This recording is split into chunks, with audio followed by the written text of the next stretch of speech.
1823an, errege Fernando Zazpigarrena hil orduko, denek zekiten gerra lehertuko zela.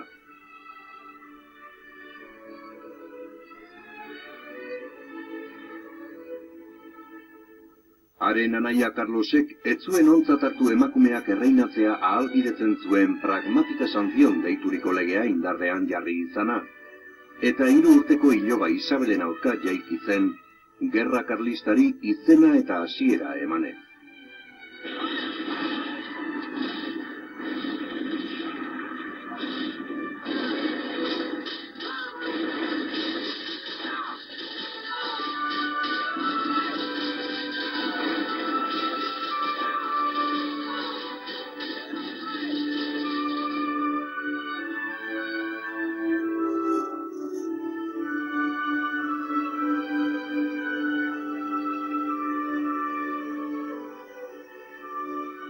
Arazo dinastikoaren atzean gordetzen zen borroka ordea, askoz lehenago hasia zen.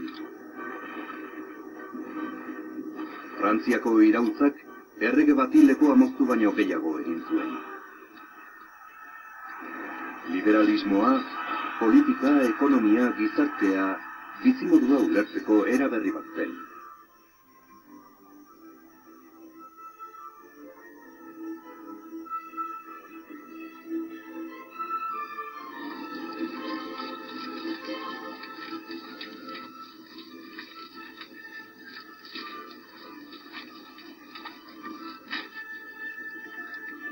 Harrezkeroztik Europa osoan zabaldu ziren gerrek, izen eta aitzakia desberdinak izan arren, mundu zaharra, aintzin erregimena, eta mundu berria sistema liberala ari ziren jokoan.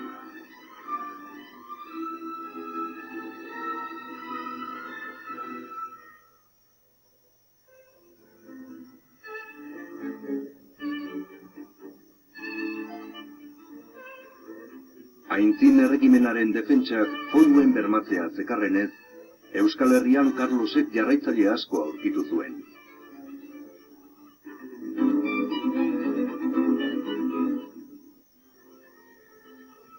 Euskal lurralde bakoitzak zituen lege sistema propioak ziren foruak. Absolutismoari mugak jarri arren konstituzio liberaletan nekez txertatzen zirenak. Salbuespen juridiko eta fiskalengatik batipat. Liberalismoaren askatasun teorikoak, askatasuna, denen berdintasuna legearen aurrean, norbanakoaren eskubide politikoak eta abar, Euskal biztanle gehienen errealitatetik kanpo zeuden. Foruek berriz, udalak eta diputazioak jauntxoen esku uzten bazituzten ere, abantaila praktikoak ekartzen zizkieten herritar xeei. Hala nola zerga gutxiago, soldadu joan beharrik ez, edo aduanak ebron zeudenez, Europa eta Ameriketako produktuen importazioa.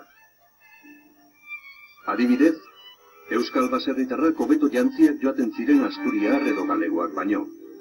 Edo Frantziako garia eskuragarriago izaten altzitzaien penintsulakoa baino.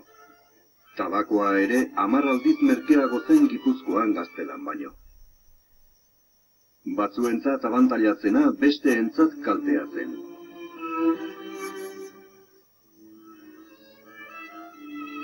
Euskal burgesia krisiak jota dago, eta foruak aldatzea aldarrikatzen du.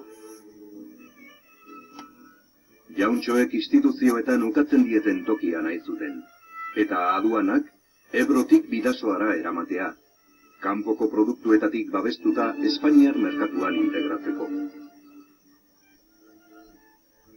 Euskal burgesiak Isabel eta bere ama Kristinaren alde hartu zituen armak.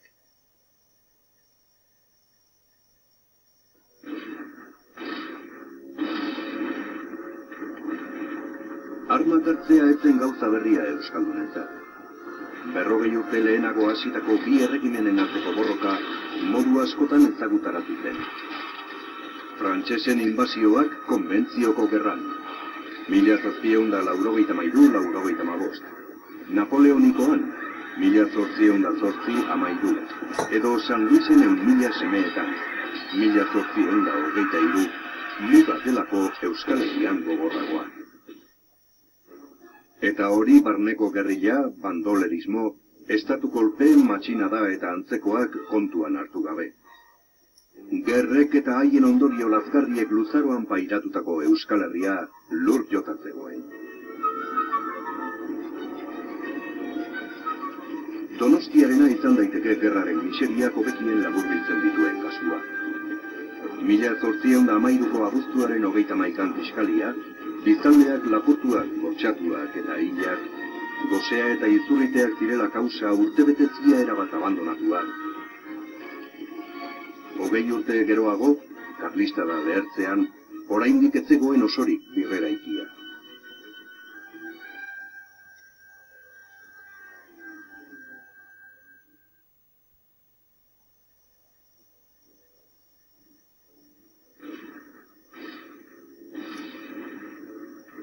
Mila 1933an Euskaldunak Euskaldunen aurka armak hartu zituztenean, gutxienekoa zen errege edo erregina baten arteko hautua.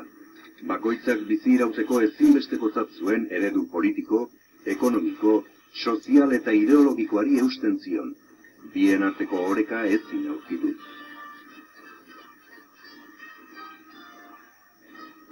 Hasieran, karlistak gaizki armatutako gerrillari talde batzuk besterik ez ziren. Zumalakarregiren meriturik handiena, 1000 baserritar hartu eta gerrillen taktikak praktikan jarriz, ejertzito erregularrari aurre egitea izan zen. Urtebeteren buruan, 35.000 soldaduz osatutako gudalostea bilakatu zuen, 100.000 soldaduz osatutako armada liberala hiriburuetan gordetzera behartuz. Hiriburuak menperatu ezinetik etorri zen karlisten borrota. Bilboko lehen setioan galdu zuten Zumalakarregi. Bigarrenean gertatu zen Esparteroren garaipenik ospetsuena, Lutxana. Ordurako karlistak hasiak ziren gerra penintsulan eratu nahian espedizioak antolatzen. Gomez generala buru izan zuenak, 6 hilabetez zeharkatu zuen besteak beste, Oviedo, Santiago de Compostela, Segovia, Córdoba edo Cáceres konkistatuz, baina Euskal Herriratu zenean gauzak hasieran bezala zeuden. Izan ere, karlistek lurralde edo hiri bat uzten zuten bezain laizter, liberalek berreskuratzen zuten kontrola. 1837an, Don Carlos berak zuzendutako espedizioa Madrilgo ateetaraino iritsi zen, baina berriro esku txik itzuli ziren Euskal Herrira.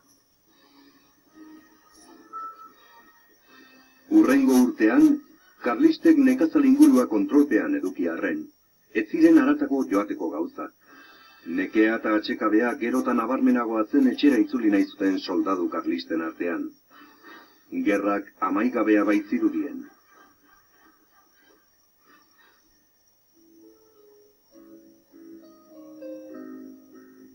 Orduan sortu zen erdiko bidea bilatuz, Muñagorriren proposamena bakea eta foruak. Erdaraz proklama, euskaraz bertsoak. Araba, Bizkaia, Gipuzkoa eta Nafarroako hainbat handikik bultzaturik, eta Espainiar gobernuak gordean diruz lagundua izan arren, ez zuen arrakastarik izan. Baina Bergarako ituna bide beretik etorri zen. Foruen errespetua eta ofizial karlisten kargu edo pensioen balioztapena, bakearen truke.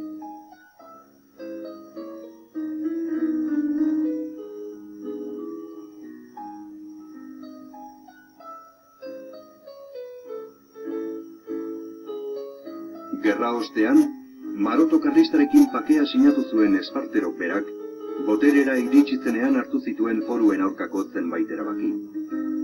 1851an aduanak Ebrotik Bidasoara eramatearena esaterako. Baita Nafarroa Espainiako beste provintzien mailan jarri zuen legea ere. Ondorengo 30 urteetan, Euskal Herriak aldaketa ugari jasan zituen ekonomia, gizarte eta politika mailan. Industrializazioak lehen pausuak emango ditu. Papergintzan esaterako, Tolosa inguruko paperolek Espainiako merkatuen 80% bereganatuko dute.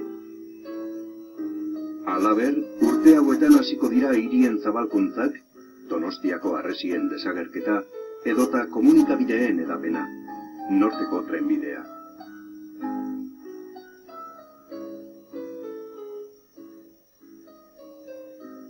Bestalde, politika mailan foruzaletasunaren berrindartze prozesu bat emango da. Euskal liberal moderatuek ere lo bueno del fuero defendatuko baitute, batipat zergei buruzko kontrola. Iparragirre eta bere Gernikako arbola izango dira foruzaletasunak herri mailan lortutako arrakastaren ezaugarri.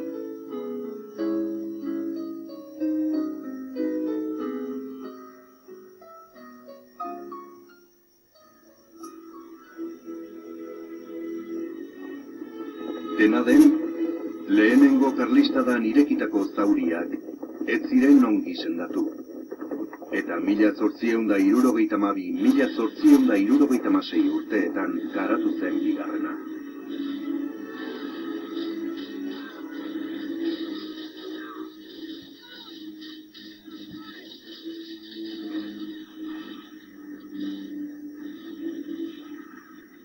Gerra honetan karlistek jasandako porrotaren ondorioz, Euskal Herriak foruak galdu zituen.